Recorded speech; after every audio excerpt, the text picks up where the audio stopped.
So I'll be asking Tina some questions, and then we'll have time for you all to ask questions at the end.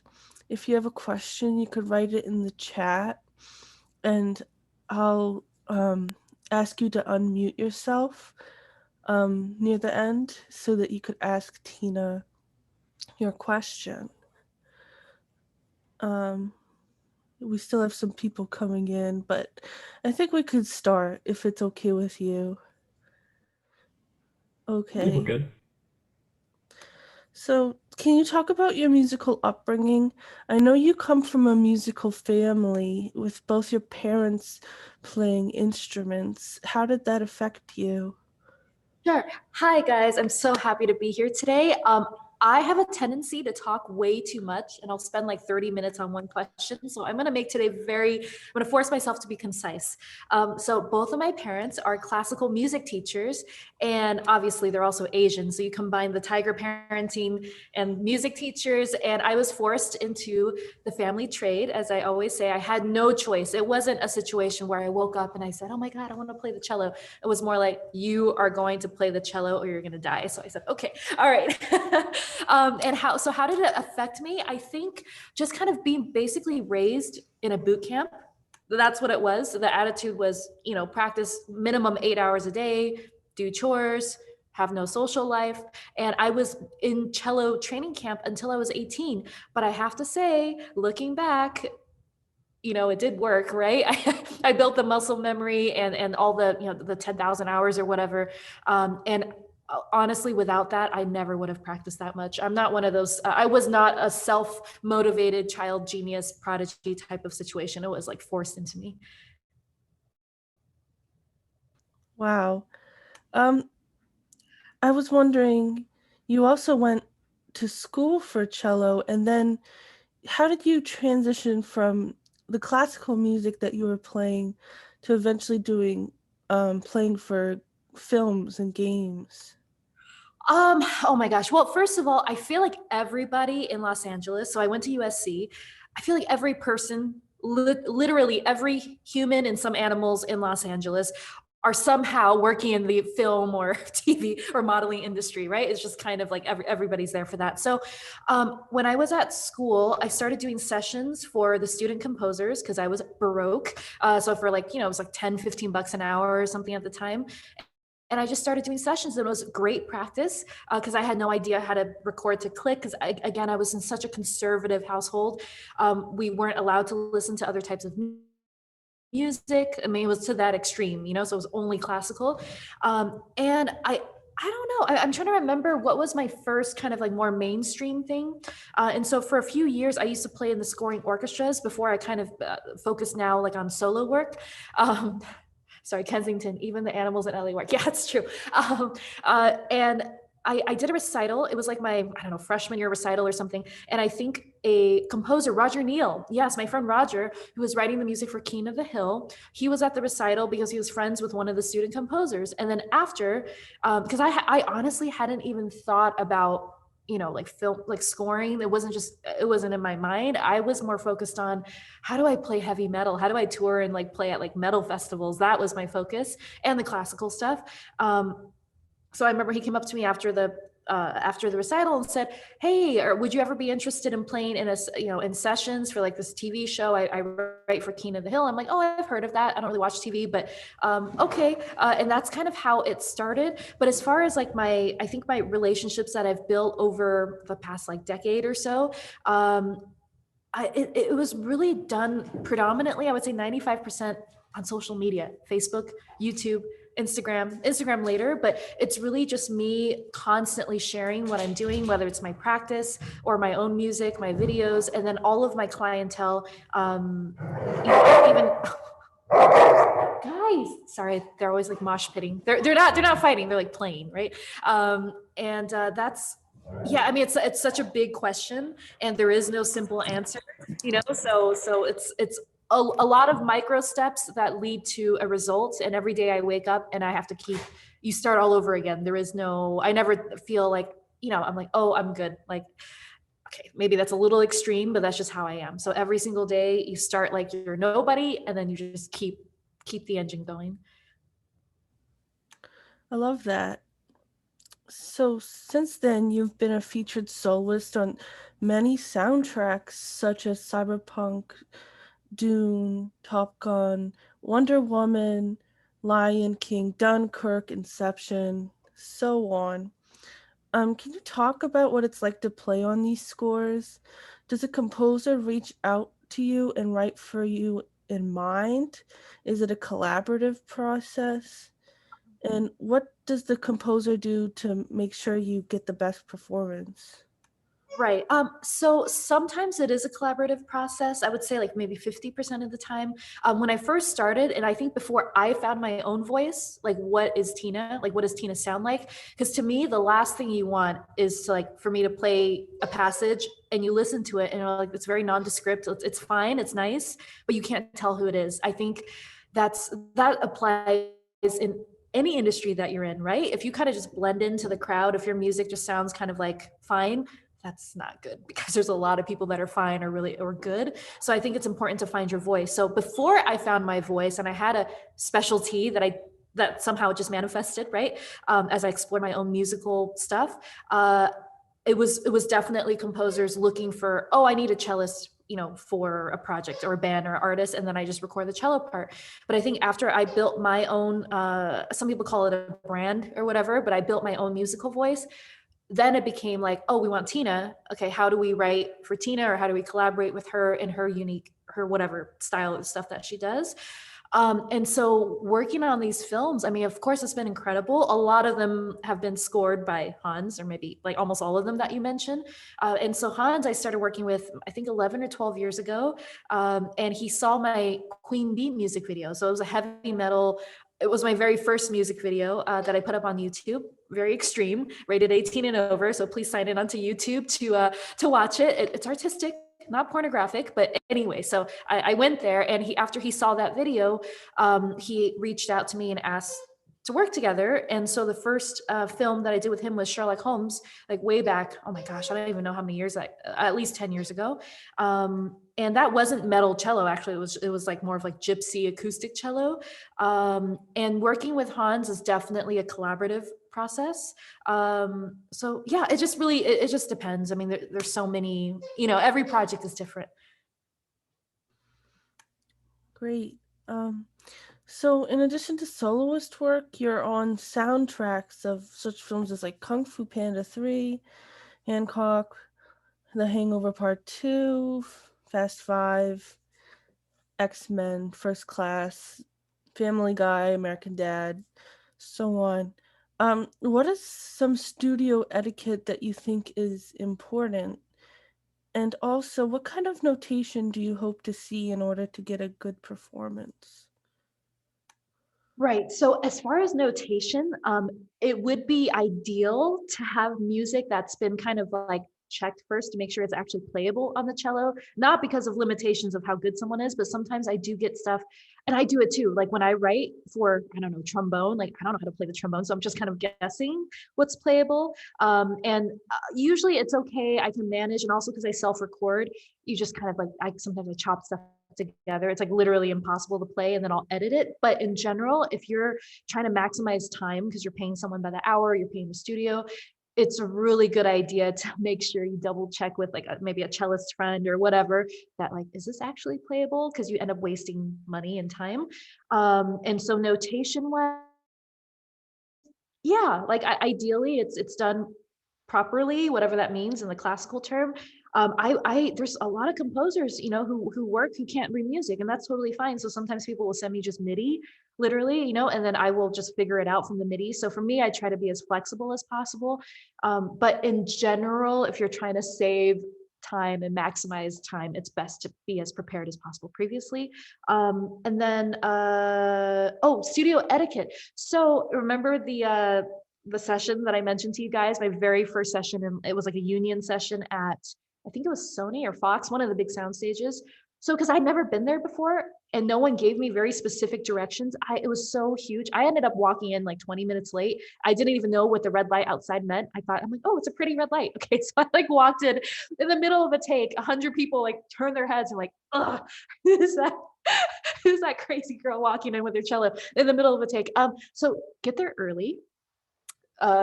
Now, even now, if I go to like a new studio, it's a little extreme, but I literally get there like an hour early. Worst case scenario, you go to McDonald's, you know, I don't know, get some food and wait in the parking lot. But I would just say be on time.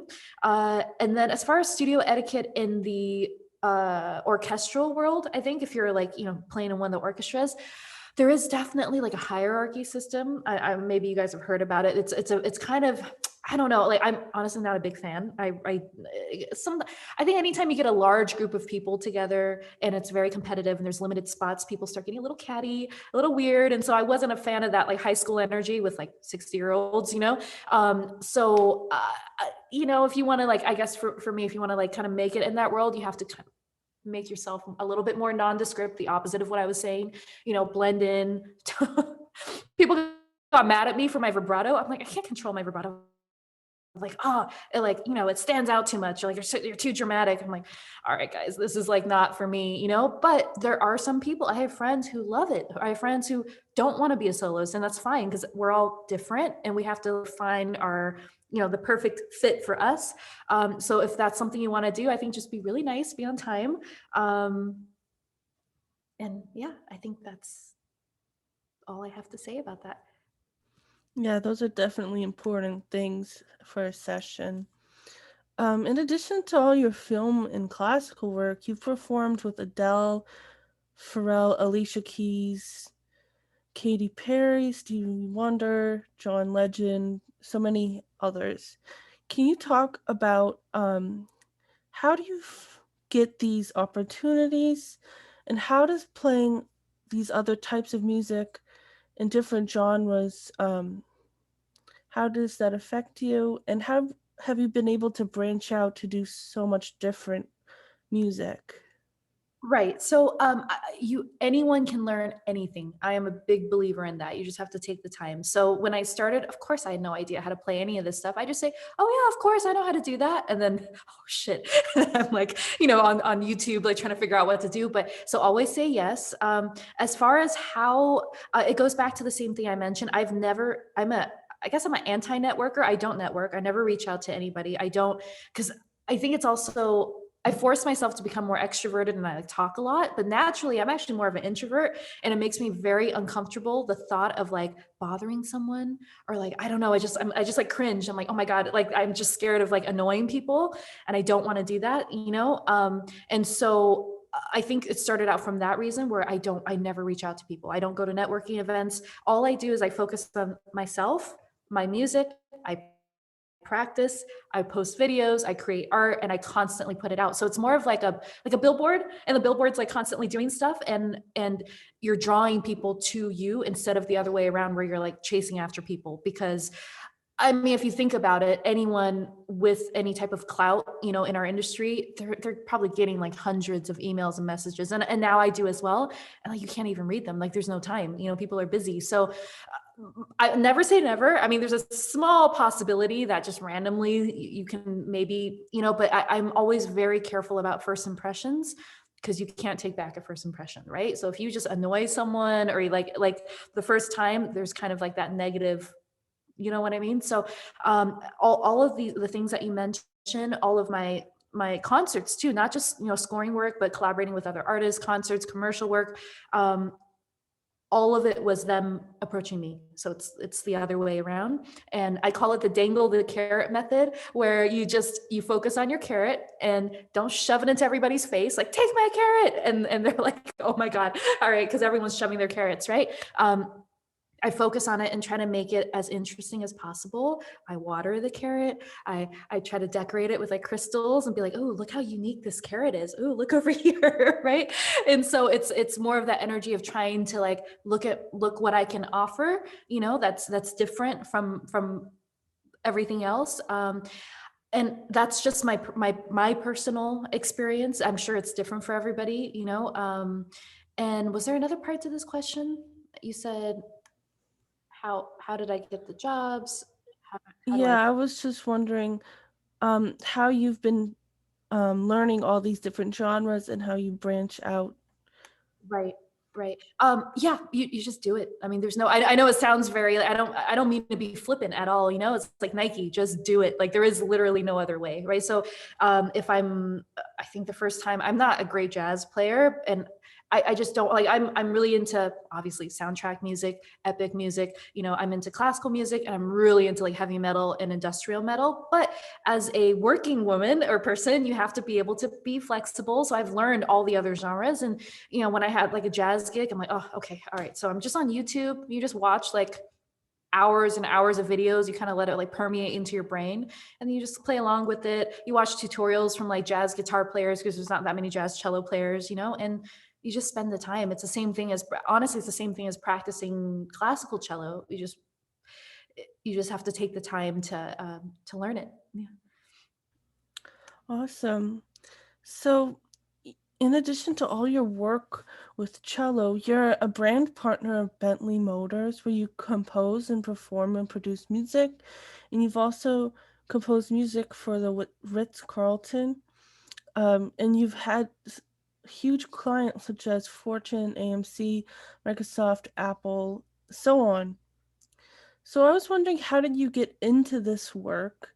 And what is it like to work for a company or a brand? What is that collaboration like? Right. Okay. So you guys, I mean, I'm sure you already know corporate work is where the money's at. It's just to be very direct, right? I mean, I do stuff for art, for music, for, you know, passion. And then when a corporate client comes in, like for example, I did a gig for AT&T, and I don't like dislike any type of music, but again, I mentioned what comes naturally to me. And I try, when I work for a client, I take my ego out of it, you know, because there's a difference between being like, I said this yesterday. I did a Q&A on the Perspective Forum on Facebook. I don't know if you guys are on there, but there's a difference between your art and your music as an artist, and then there's Tina as the technician, right? Not a technician without a soul, but just, I serve you. You know, if you're hiring me, I serve you. That's it. I don't have opinions. I don't. It doesn't matter if I like your music or not. I will do whatever you want. So it's kind of that mentality with corporate clients, you know. And you have to think about what the purpose is for. So I did this show for AT&T, and they said, oh, can you do a cover of like, you know, Katy Perry? And nothing against Katy Perry, I performed with her, but it's not really the type of, it's not what I would naturally play. We want you to do a Katy Perry cover, Lady Gaga, and then some other random song. And I was like, nah. And they're like, oh, you know, we have a very limited budget. It's only 50,000, you know, for 3 songs. Cool, great. I love Katy Perry. Okay, let's go. You know, so and as far as like the corporate gigs, it's, believe it or not, it's the same thing. I don't have a corporate client. I never reach out to anybody. They just magically, not magically, I mean, they just appear in my inbox. And that's how it happened, you know. And for guys, for Bentley Motors, so I was a brand partner. I wrote I composed the music for the Bentayga hybrid launch, which was oh my gosh, it was 2 years ago, before the apocalypse. And the marketing director, I guess he was like a fan. He came out, he brought his mother out to one of my shows, and he tried to, like, instead of going through my website where there's like a contact form to my email, he was like trying to DM me, and I didn't see his DMs because I don't see anyone's messages if I don't follow them. And so I guess he was like DMing me for like months, right? And then he like left a comment. I mean, it's so random, like a comment on Instagram. Hey, I work for Bentley. Can you write me back? I'm like, what are you talking about? So then I went and like looked, and that's how it happened. I know it sounds super random, but you know, he just saw my stuff online. And then for the Ritz-Carlton, I'm friends. It was through my friend Trey Ratcliffe, who's an amazing photographer. And he came out to one of the shows with Hans Zimmer Live, and he was doing his partnership with the Ritz-Carlton. And he introduced me to the marketing director of the Ritz-Carlton. And that's kind of how it happened. And then randomly, I met Trey, the photographer, because many years ago, you guys are like younger than me. Do you remember MySpace? Does anyone know what that is? All right. So I had one date with MySpace Tom. There was no vibe at all. We went to Chipotle, right? And so I met MySpace Tom, and he was like, oh yeah, you should meet my friend Trey. He's a photographer. And so that's how I met Trey. And it was from just a random thing like 11 years prior.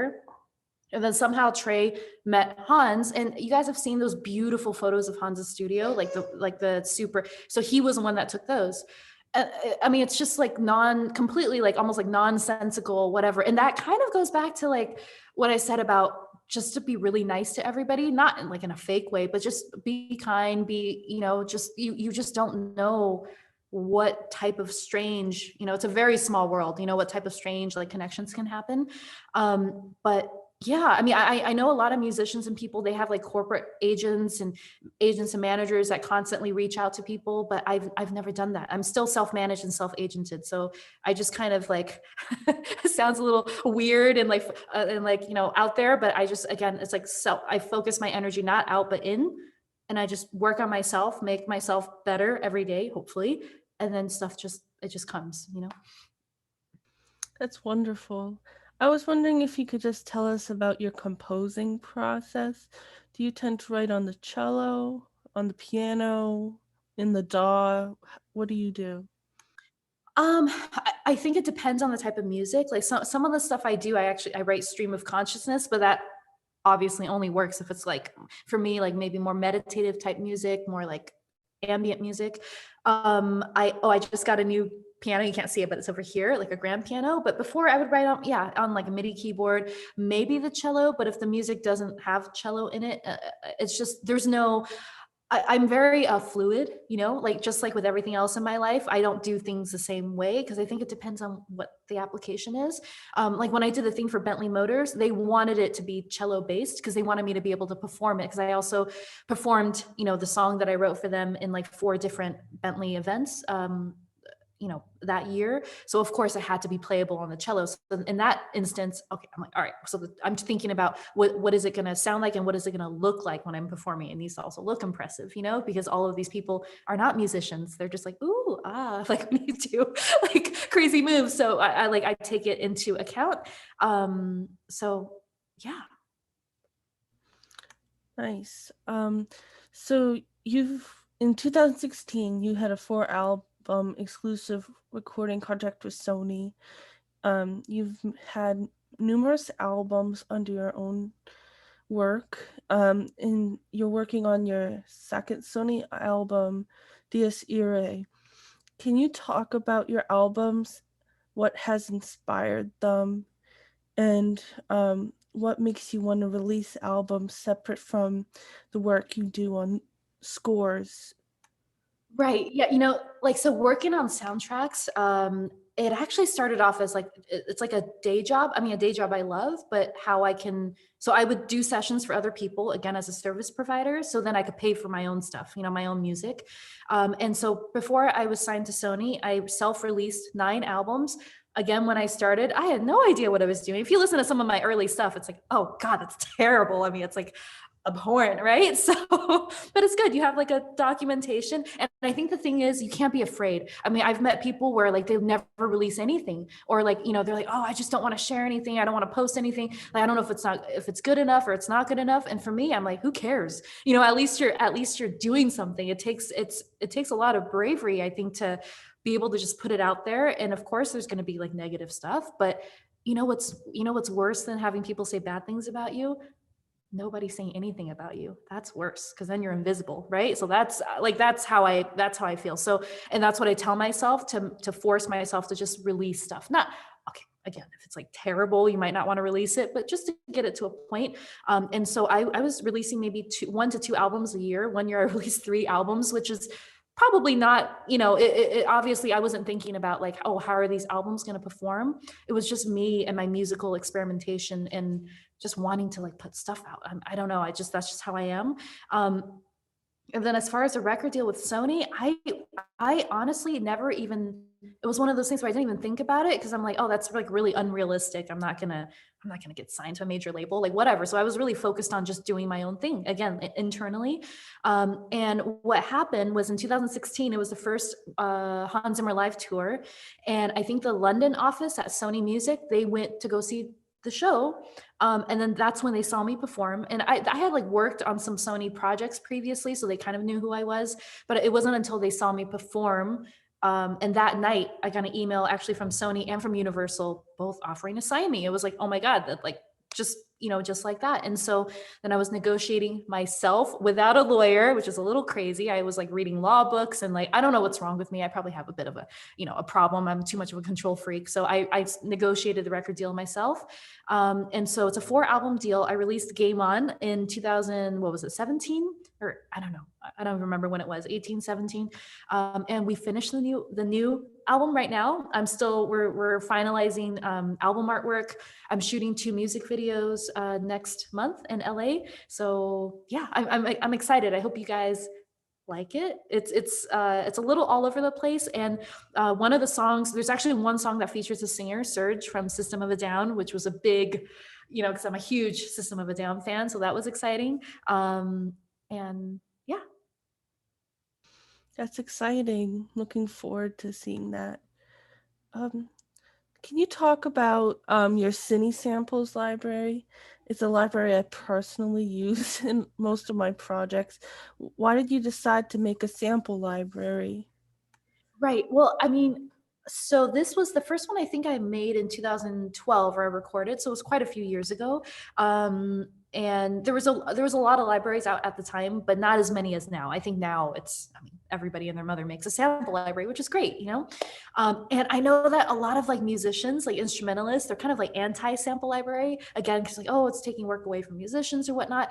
But honestly, like I understand as a composer, and like a music producer, sometimes you just don't have the budget for paying so many people. And in certain instances, like sometimes I'll actually have a client who like tries to hire me for something. And I'm like, oh, I always ask, can I hear the music first? Can I see the sheet music? And if it's super simple, like literally it's just like long notes, I will tell them, listen, it's going to be a lot more cost effective for you just to get my sample library music. Cause you can't, again, this is only if it's like very kind of like stuff that's like mixed in and it's like long notes. Now, if you need something that's melodic or expressive or like electric cello stuff, then you probably should use a live person because you can still tell that it's not a real musician. But I just feel like you have to always be ahead of the curve, right? Not trailing behind. And so now, I mean, so many of the big projects that I work on, like big films, I would say it's like 80% samples, and it sounds really real. You can't, I mean, there's people that are genius programmers and you literally can't tell the difference, or it actually sounds better than real musicians because the music's so difficult and crazy that if you try to hire a real orchestra, so I mean, I guess I shouldn't be saying this as like a instrumentalist, and I know it sucks, but that's kind of like human evolution, and technology and the age that we live in. So yeah, I wanted to make the library because I am like, this is the future. This is what's going to happen. And we did a second one a few years ago. And then now I am working on a third one. I'm trying to think of like, different things that were not included in the first two, maybe some loops, some other ideas. So that's something I'm also working on right now. Awesome. So during the pandemic, you've been doing work remotely from your home, such as Dune, Top Gun, Tomb Raider. Also, I believe you recently moved to Las Vegas. How has it been recording remotely, and why did you decide to move? Sure. So even prior to the pandemic, I would say like 90% of my work was all remote. Even if the client's in LA, not to be lazy, but LA traffic.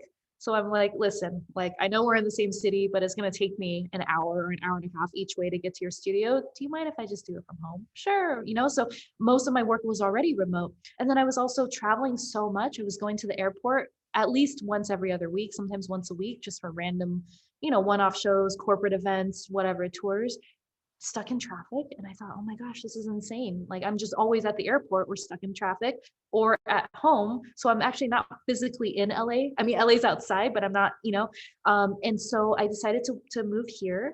And since I moved here a year ago, I've gone back to LA like 3 or 4 times already. It's like a quick 4-hour drive. I actually enjoy the drive. So I'll go for a couple of days, work on projects, mix my album, whatever, And it's actually pretty convenient. There's no state income tax, there's no business tax, so that's already almost 10% of your income that's saved, and the cost of living is so much lower. I mean, I live in a 3,200 square foot house now in a guard gated community, and it's cheaper than my 1,200 square foot condo that I still own, but I'm renting it out in Los Angeles. So it's just such a huge, and I think, yes, it's important to be in LA, like when you're first building, but once you have like, at least for me, like once you kind of have the established clientele and there's work coming to you, and it had nothing to do with me being in LA, I could be anywhere, then I just felt like, oh, I can move.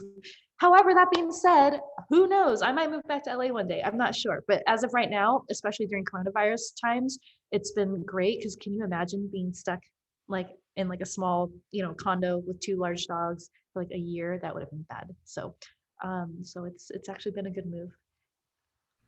I was also wondering, what do you need people to send you in order to do the remote recording? Right. So I usually ask for the MIDI for sure. I mean, some people are weird about like, oh, I'm like secretive about my MIDI stuff, and so I'm like, okay, whatever. Just send like a almost nearly empty thing, just with the tempo information, like everything else. So I'm not wasting time trying to set up the session, right? So MIDI stems. You can break them out into individual instruments or individual groups. Sheet music, ideally, unless you don't read music. And then like MIDI, if I get just MIDI, I ask to at least please have the parts quantized, because when you program stuff in and there's a delay or whatever, it's not exactly on, so just make sure it's quantized. And that's it. It's actually pretty simple. Great. So you've amassed over 50 million views on YouTube, and you have 1 million social reach on your channels. You use social media to share your life and your work. I was wondering, what do you think the importance of social media is for composers and musicians? And do you consider it a part of your business? Yeah, like, so as I mentioned earlier, I built my entire existence for business on social media. That's like 100%, and it's amazing because no matter where you are, you can reach a huge audience. And I'm friends with quite a few musicians who perhaps in like the real world, they're not the like technically the best musicians, but somehow they've built like a massive career with, and it's not just all about money, but with a lot of income, through YouTube or other sources or whatnot. So it's super important. Uh, again, going back to like certain people have this like weird thing where they're like, oh, like I've met a lot of people where they're actually, I work with like some composers who work for other composers. I don't want to get too specific, and they're doing incredible projects, but they have no online platform at all. And then they complain to me like, Tina, I can't get any work on my own. Cause like, I'm like, well, yeah, of course. Cause nobody knows who the hell you are, cause you never post anything. So nobody knows that you did this and did that. Like, yeah, but I'm too busy. I'm like, listen, if you have time to go to number 2 on the toilet and you're in there for like 5 to 10 minutes or whatever, that's like enough time to post at least one post on Twitter, Instagram, Facebook. It's just an excuse, and I think people like, we don't want to do things that make us uncomfortable, but that's the only way to grow, so yeah, I think it's super important to also focus. And it's the same thing as a classical musician. If you spend 8 hours a day in the practice room practicing, but nobody ever hears you, or you don't perform, or you don't share like anything about it, like who cares? Like, you're not going to magically get work, because nobody knows. Especially now, like when I started, I'm turning 36 this year. So I like, this was, I'm not old, but like, this was over a decade ago, but now it's like even more. And it is, we do have like a over inundation of like, everybody's online, but I still feel like there's always opportunity. And because there's not that many people there's not that many people who really put an effort into building a brand for whatever reason, and so if you really put in the work and the effort to do that, as much as your music and your craft, I know it's hard. I know it's hard to balance stuff, but you can't have, life isn't fair. You can't have everything. You can't like have time to, I don't know, hang out with your friends like every other day and then do this and do, like, sometimes you do have to sacrifice in the short term. And I'm sure you guys all know this, short term, to focus on, all right, what areas am I lacking in? Where do I want to go? Do I want to be, someone who is known in the industry. Okay, how do I do this? All right, I'm gonna have to cut out certain things. And so I basically had no social life for the past decade almost, but I don't know, I love working, and I'm also friends with like the people that I work with. So I guess I can get my fix that way. Wonderful. So you're a self-managed artist.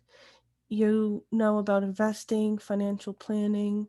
You direct, produce, and edit your videos, and you do career consultation, so on. What kind of business advice do you normally give to other musicians and composers? Um, and I believe you recently took a Harvard negotiation class. I was wondering if you could talk about what made you get into that. Yeah. So as far as like just business or life money skills in general, that's something that I feel like no schools teach, not just for music majors, just in general, unless you're an accounting major or like you're actually studying that. But um, how do you save money? How do you open a bank account? What is it? Like we are not taught these very basic skills that are, I think, really important to be able to build a foundation financially for yourself. And unless your parents are like really into that stuff and they teach you, my parents were not, like they don't know how to, they're music teachers, so they weren't educated in that. And I've learned over time. And again, there's so much like free tutorial content out there. So everything I've learned, I've just, reading articles. I did a course through TD Ameritrade 10 years ago when I was on tour with the Cirque du Soleil. I ran away with the circus, and we had a lot of free time in between shows. And so instead of, going to the bar, going clubbing or whatever, like honestly, most of my wonderful castmates were doing, just partying it up, I was like the nerd in my hotel room, like, oh my God, I have to learn how to invest. I need to learn how to like really take advantage of the situation that I'm in. So you can take courses online. And it's really not that complicated. You guys, if you can write music, I mean, the stock market and investments, that's like child's play. It's so easy. It's not even like, I think writing music is a lot more difficult. Learning an instrument is a lot more difficult.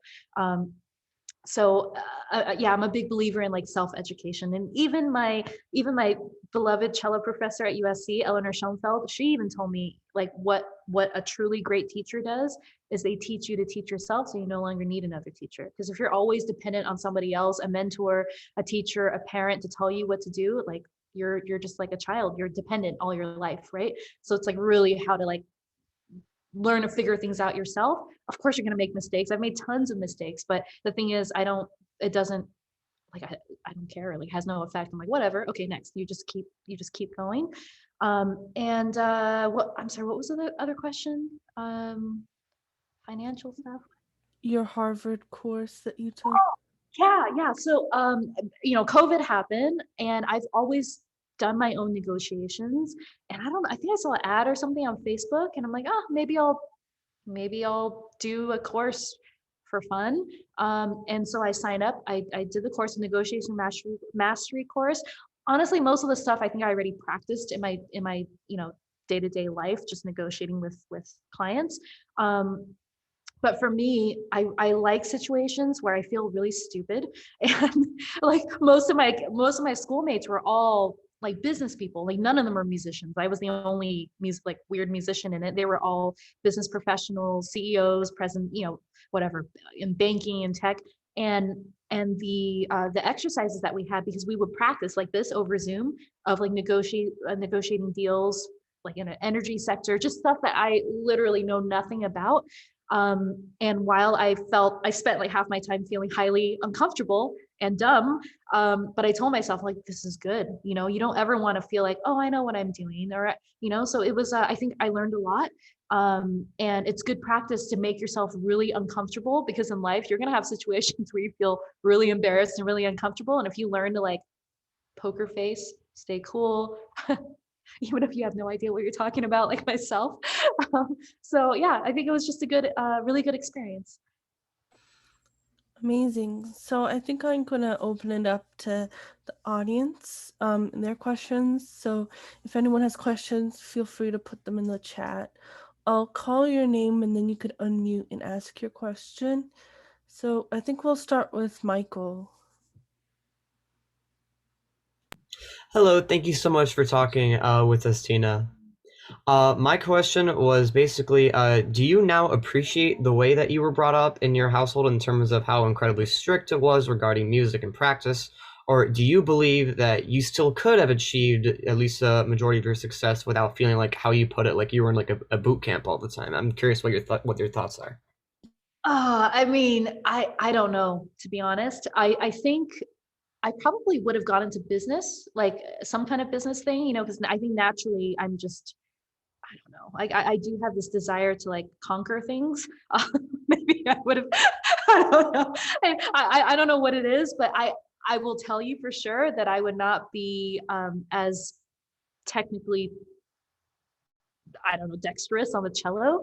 But I have no idea. All I know is I definitely wouldn't have practiced as much. But I'm still naturally like a very alpha. Like I said, I just want to like do shit. I don't know. So sorry, that's a very non-answer, but it's honest. Yeah, no, honesty is great, of course. Thank you. April, feel free to ask your question. Hi, Tina. Thank you so much for being here. This has been great. So I just have a question because you talked a little bit about that you negotiate your own contracts. I was wondering if you have any advice for people starting out, like negotiating and promoting yourself, because sometimes it's a little weird and you don't know who's going to throw the number out first, what to really do with that. So if you have any advice for that. Yeah, definitely. For myself, I kind of learned by trial and error, mostly error. And it really depends on who you're negotiating with, what type of like, I mean, there's okay, so one I think really important thing that I learned from this, Harvard course that I took is, which I again knew, but it really put it into context a little bit more.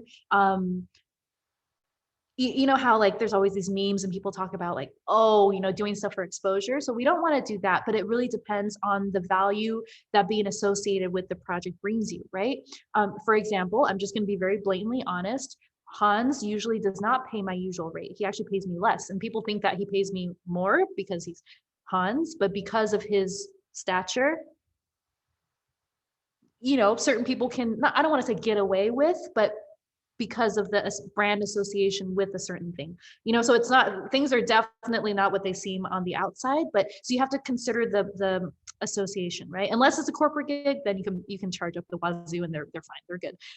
So as far as negotiating, like for example, okay, yesterday, right?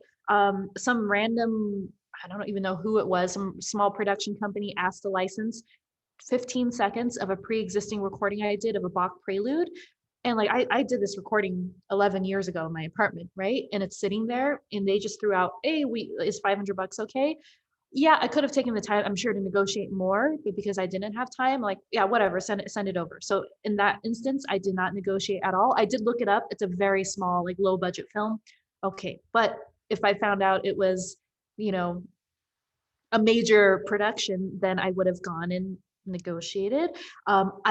For me, I think in most instances, unless it's something where they're asking me how much I charge for my service by the hour, like as a cellist, then I will tell them my usual rate, 1,500 an hour buyout, unless it's a royalty situation. But if it's something like even that AT&T example that I gave you guys, where they just offered 50,000, I honestly, before that, I would never have dared to say I charge $50,000 to play for 8 minutes. Like I never would have done that. But after they threw out the number first, you just never know. And again, I feel like I'm giving you guys non-answers, but it's really I never, like every single like relationship or friendship with a person, every business relationship, it's different. And you have to like, again, not to sound all woo woo, right? But like you have to trust your gut and your intuition with like what, and worst case scenario, if you have no idea what you're doing, just never reveal it, right? Poker face, act very like you know exactly what you're doing, right? And then just take into consideration what other opportunities this relationship can bring you. I'm not saying work for free. Definitely don't do that, because then you establish your value as very low or non-existent. But yeah, I try to approach it in like a friendly way. That's one thing, actually. Okay, so I 2 days ago I just fired like 7 people off a video team that was supposed to do my music videos, And the reason was not because they're not talented, not because they're not amazing, not because their products aren't great, which is why I wanted to work with them. They were being so difficult, like just nitpicking every single little thing. And it's like, nobody wants to work with someone who's an asshole or like hard to work with or just annoying, you know, and they're like sending me voice memos 5 or 6 times a day. I'm like, seriously? And so I think just whatever it is that you do, be nice about it, even if you're disagreeing with them, because perhaps they can come back in the future with something that has a higher budget. Also with some clients I've worked with where I'll tell them my fee and they're like, oh my God, we can't afford that. You know, I'm not offended. I don't get mad. I don't ghost anybody. Totally understand. It's all good. You know, we're all just people trying to make a living, trying to figure out what we're doing. Nobody knows what we're doing. Trust me. Like no person, right? No matter how together it seems like they are, everyone's just like, what am I doing? Who am I? You know? So I think if you just try to be nice and have good energy about everything, it's going to be a lot more conducive to long-term relationship building, which is really, I think, the most important thing in any industry. Great. Thank you so much. Laura. Oh wait, first Franco. Hello, I just want to say thank you so much for being here. This is awesome. I actually got to see you perform live with Hans back in 2017 at Houston. It was amazing. And my question was, what was the most useful bit of advice you've ever heard? Oh, oh my gosh. I think what I said earlier from Professor Schoenfeld at USC, the best teacher teaches you to no longer need a teacher. You got to just do it yourself. You know, you cannot depend on other people, books, lawyers, managers, agents. Like in the past, I've worked with other, I was signed with United Talent Agency, which is one of the biggest agencies in the world, right? For a year and a half. I also fired them because they weren't, I think it's not their fault. They're amazing, of course, but I think what I do personally is so like weird and like very niche that nobody else knows. Like anytime we got into any type of situation, it's just like a waste of time because they're like asking me and forwarding like, oh, what do we say? What do we do? I'm like, why are you taking 10% of my income and also wasting my time, right? So I think just learning to be self-sufficient all across the board, not just in business, I think is really, really important so that you're not like stuck in a situation because you don't have a choice or you don't know how to do something. Thank you. Thank you. Lauren. Hi, I'm Lauren. I saw you play live when I was traveling around Europe in Lisbon last year, potentially, and it was just amazing. I was so excited, and I'm just like the biggest fan of you. I have been for a really long time. I wanted to ask because I play violin. I just got a 5-string electric violin, which I'm excited about because I want to start getting into that, and I know you're really into that. And I know you perform with a helix, if I'm guessing, like, you know, like the processor. And I was just wondering, like, for studio recording, what kind of processors would you recommend for kind of these textures? Maybe like a helix is just for performance. Just I wanted to ask. Yeah, so the helix is like a computer. It's like a pedal board, you know, but a digital processor for usually guitar players, but it works perfectly for any type of string instrument. So live, I use the Helix LT, so it's a slightly lighter version. And then in Logic, I work in Logic, I use Helix Native. So it's exact same sound, same stuff. It's just a plugin. And I used to be super old school where I'm like, no, I have to have a real amp, like Ingle, like stacks, like metal amps and like a pedal board that I literally couldn't even lift myself. So I'm like, wait, I'm like hiring people just to like carry my stuff because I physically can't lift it. And so going digital, I have to say, has been very efficient. And so, yeah, I use the Helix. And then on Dune, like I did so much, like I did some writing on it, you know, with Hans, but then all the like weird sound effects and monster sounds and sandworms and whatever we were doing, it's all through the Helix. And the same way that I'm kind of like, I just keep saying like everything is different, every project's different. Also with my recording. So for the Dune soundtrack, like I would just tweak, you know, you play around with the knobs and stuff for every sound. There's for those of you that don't know, there's so many amazing presets that they have, but I'll just go in and I don't know. Again, I honestly, you guys, I don't even know what I'm doing. It's like people think I know what I'm doing. I don't know what I'm doing. I'm just like, okay, that sounds cool. You record it. Hans, wow, that's great. I'm like, yeah, I know what I'm doing. Right? I'm like, oh, thank God. But yeah, I highly recommend that, just because you can connect the two, and then whatever sounds you somehow accidentally come across that works well with your style of playing, with your instrument, because violin and cello are not the same, you know, the ranges are different. So and then you can just put it into your pedal board, and then you can use it when you play live. That is so cool. Thank you so much. No problem.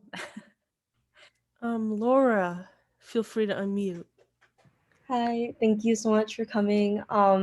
So I'm also someone that is a string player, but also plays Chinese instruments. So I was wondering how often you get gigs for erhu, and like if you like wish you got more gigs for it, or like if they're hard to come by and stuff like that.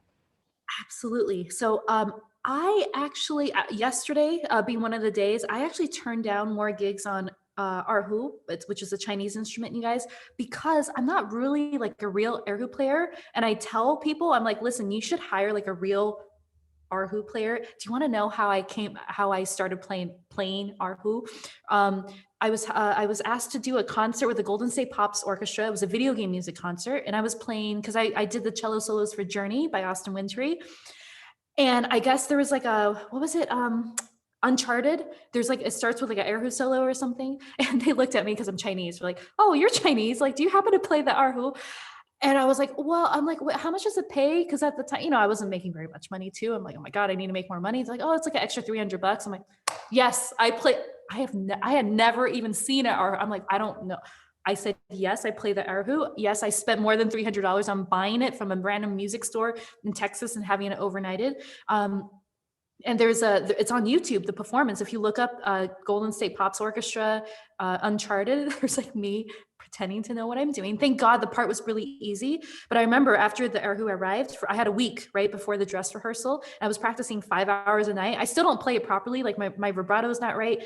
And I think because of that, and because I've posted some stuff, I've included it in some of my covers, some of my videos, but I don't play it like a traditional, like how you're supposed to play it. I think like tonally, like for some reason I really the stuff that comes out of me naturally is very Middle Eastern, so it's more like, I think it sounds more like a Middle Eastern instrument when I play it, and I'm very limited in what I can do, and I'm honest about that. So every time I get asked to do an erhu situation, I will tell them like, listen, I'm not very good, like you should get like a real erhu player.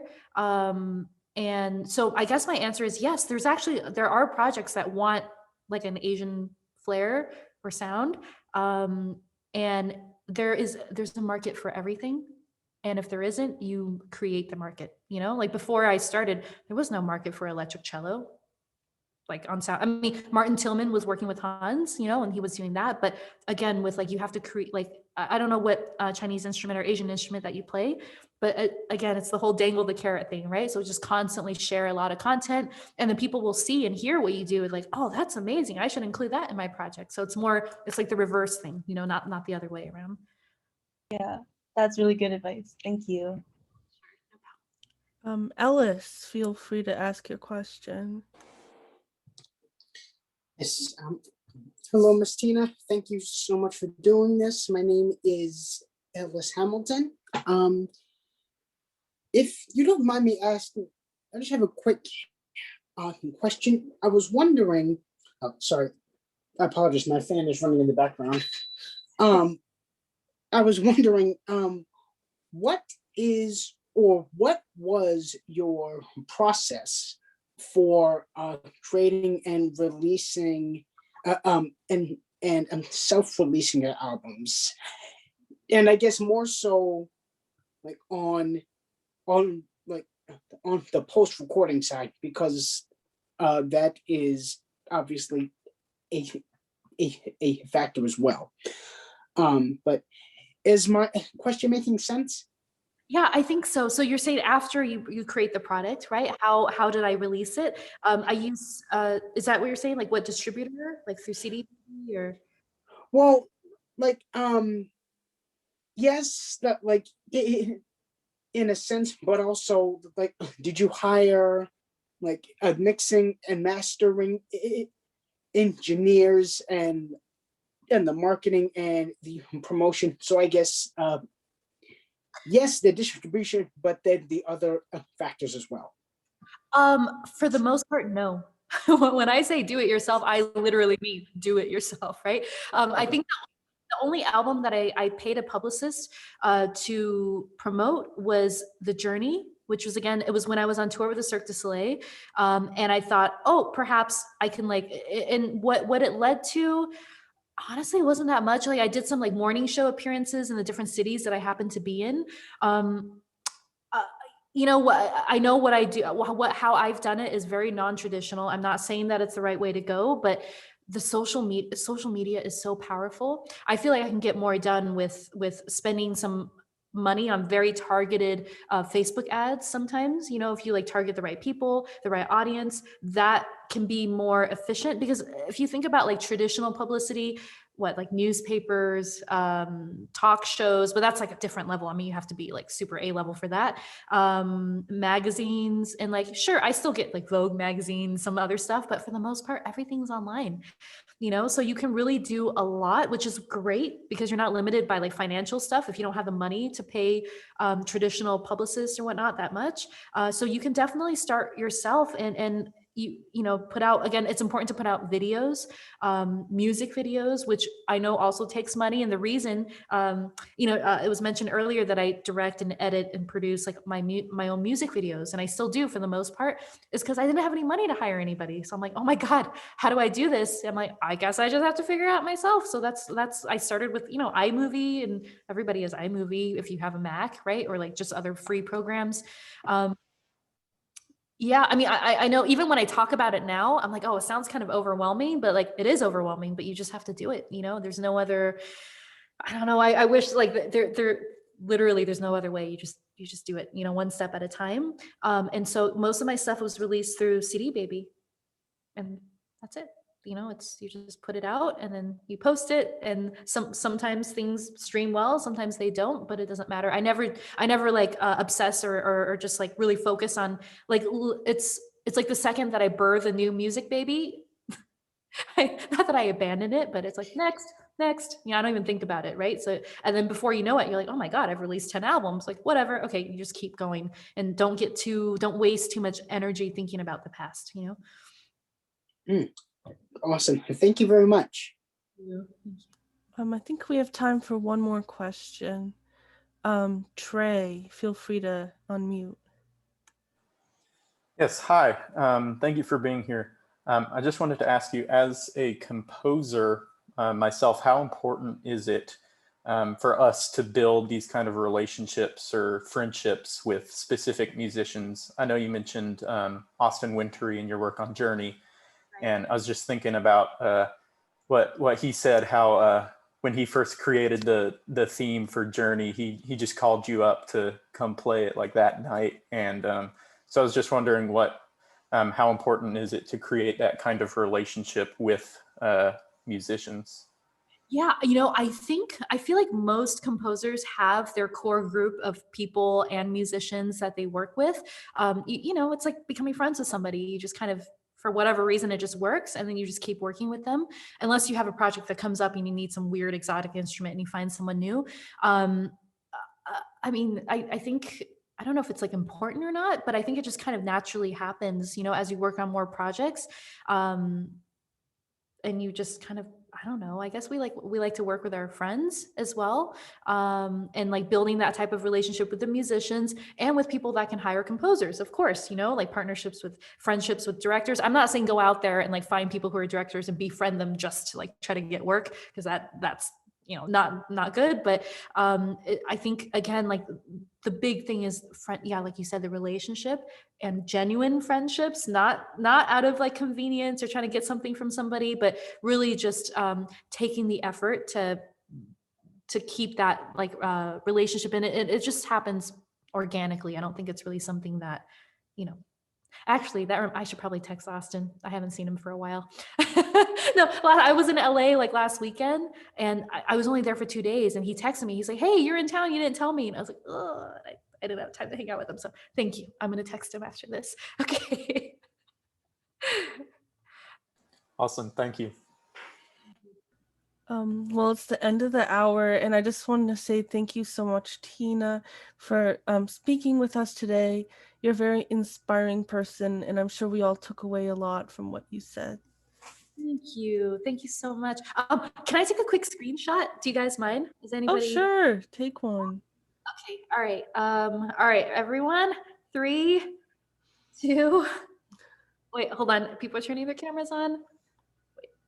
Oh. Hi. Oh, Emily's driving. Be careful. Oh my God. Okay. All right. 3. Oh. Hi, guys. All right. 3, 2, 1. Okay, I'm gonna post it on my socials. Like maybe tag yourself if you can. Right? Awesome. Thank you so much, Tina. Thank you. So great to chat with you guys. I'll see you soon. Yes. Thank you. Bye. Thank you so much. Yeah, thank you. Bye.